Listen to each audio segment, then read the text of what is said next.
우리 젊은이들이 자라가면서 세상적인 삶에서 여러 가지 그 모순들에 대해서 고민을 하고 또 도대체 인생이란 무엇이냐 하는 문제로 실존적인 고민을 하기도 합니다. 그러면서 염세주의에 빠지고 허무주의에 빠져서 많은 젊은이들이 심지어는 자살에 이르기까지도 하는 것을 볼 수 있습니다. 이 전도서는 바로 이 문제를 다루고 있는 성경입니다. 전도서의 특징을 살펴보면 이 세상에서 부귀영화를 누린 솔로몬이 자기 자신을 전도자라고 밝히면서 인생의 실존적인 문제를 깊이 고뇌하고 연구하면서 하나님의 뜻을 발견하고 그 뜻을 드러내고 있는 성경이 전도서라고 말할 수 있습니다. 이 전도서는 히브리어로 토엘레토, 이게 회중을 불러 모으는 자, 그래서 전도자라고 얘기할 수 있죠. 솔로몬이 자신을 전도자라고 하면서 바로 인생이 무엇이냐, 우리는 실존적으로 어떤 존재이고 어떻게 살아야 되느냐 하는 물음에 신실한 답을 하고 있기 때문에 어떻게 보면 실존 철학을 다루고 있는 성경이라고 말할 수가 있습니다. 헛됨, 재미있게도 전도서는 헛되다 하는 이 단어로 시작을 합니다. 전도서 1장 1절에 보면 다윗의 아들 예루살렘 왕 전도자의 말씀이라 그렇게 전제하고 2절부터 시작하죠. 어떻게 시작됩니까? 전도자가 이르되 헛되고 헛되며 헛되고 헛되니 모든 것이 헛되도다. 이 헛됨, 히브리어로 헤벨인데 그 수증기, 순간 그런 뜻이 담겨 있는데 허물을 얘기하는 거죠. 자, 이 헛됨, 헤벨, 이 허무라는 이 단어가 성경에 73회가 나옵니다. 이 73회 중에 전도서는 12장으로 되어 있는 짧은 성경인데 여기에 무려 37회 반복이 되어지고 있는 것을 봅니다. 그러면서 2절에서 헛됨으로 시작하면서 자, 우리가 사는 우리의 현실적인 삶이 헛되다는 거예요. 해 아래서의 삶이 헛되다. 이것이 12장 8절까지 계속 이어지고 있습니다. 12장 8절에 보면 전도자가 이르되 헛되고 헛되도다 모든 것이 헛되도다. 2절에서 1장 2절에서 12장 8절까지가 해 아래서의 삶입니다. 그것이 헛되다는 거예요. 37이나 반복되면서 헛되다. 그래서 이것을 수미상관어법, 인크로지오 어법이라고 말할 수가 있습니다.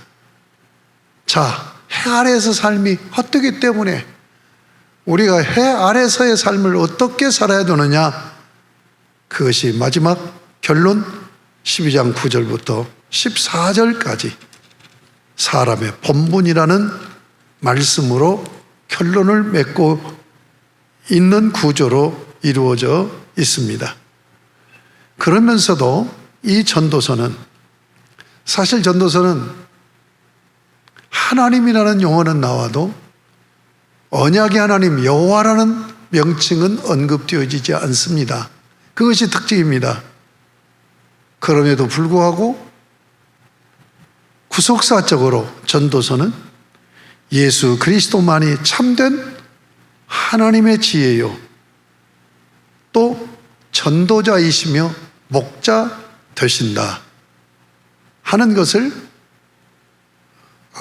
깨달을 수 있도록 인도하고 있음을 볼 수 있습니다. 이 전도서는 묵시문학 시대가 아니기 때문에 예수 그리스도의 부활을 언급하고 있지 않습니다. 그러니까 해 아래서 사는 삶을 얘기하고 있는데 이 해 아래서의 사는 삶의 헛됨과 죽음, 이것을 통하여서 해 위의 실존을 기대하게 만들고 있다.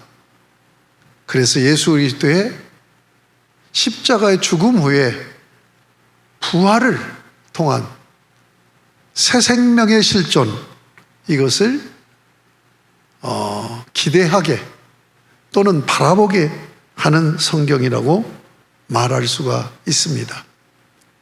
전도서도 잠언서와 마찬가지로 지혜를 다루고 있는데 하나님의 참된 지혜를 드러내고 가르치고 계시하는 자가 바로 전도자이시고, 그리고 12장 11절에 보면 목자가 주신 바인이라, 바로 목자라는 용어가 사용되고 있는데 예수 그리스도는 하나님의 지혜요 또 하나님의 백성으로 모으는 전도자요, 그리고 자기 백성들을 영원한 영생의 나라로 인도하는 목자이심을 보여주고 있는 성경입니다.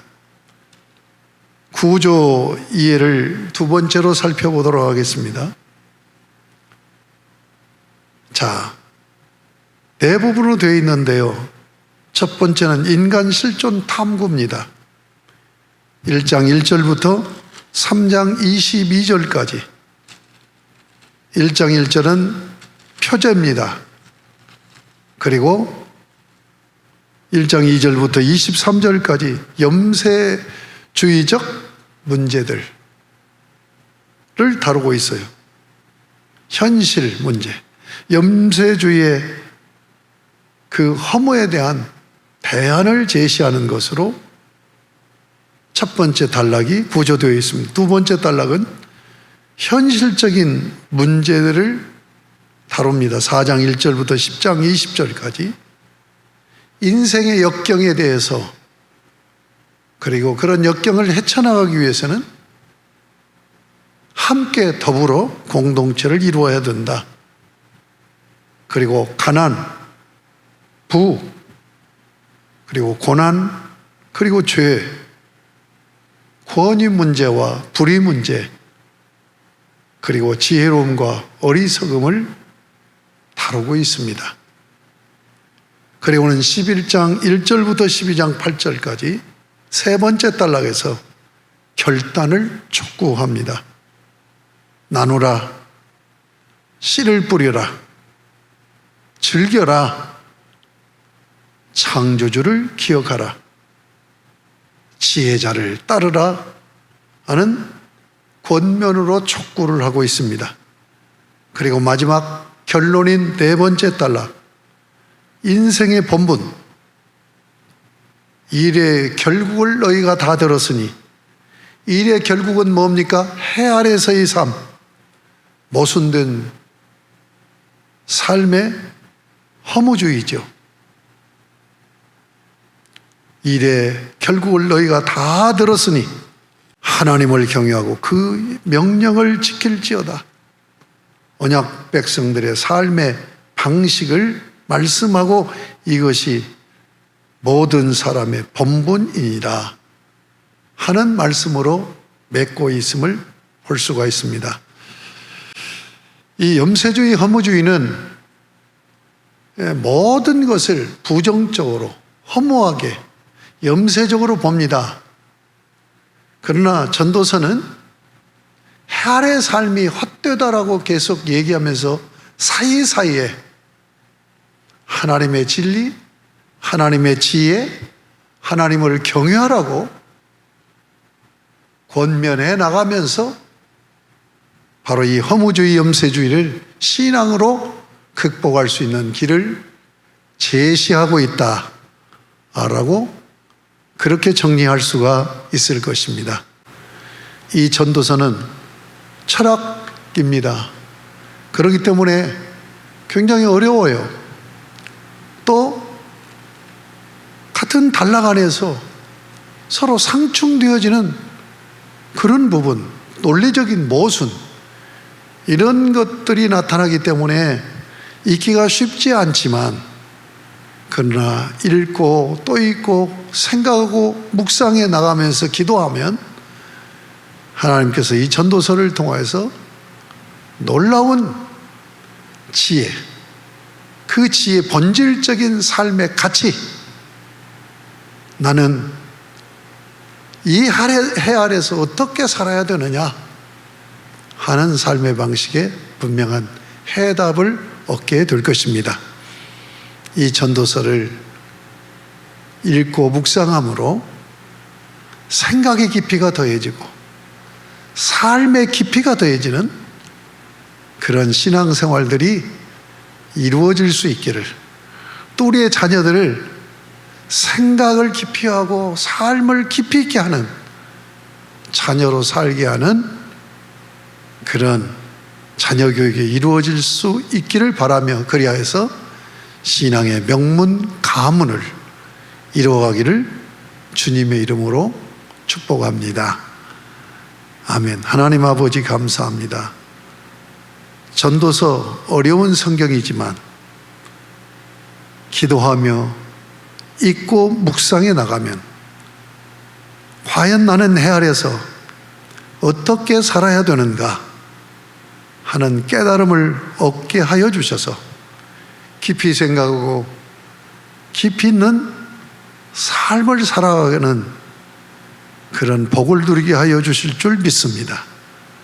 또한 부활하신 예수 그리스도로 인하여서 해 아래서 실존이 아니라 해 위에서 생명의 실존을 소망하며 부활신앙으로 살아가는 우리 사랑하는 모든 성도들이 될 수 있도록 은총 베풀어 주옵소서. 무엇보다도 하나님을 경외함으로 예배하고 하나님 말씀을 순종함으로 하나님의 주권을 쫓아 사는 하나님의 참된 백성으로 살아가게 하시옵소서.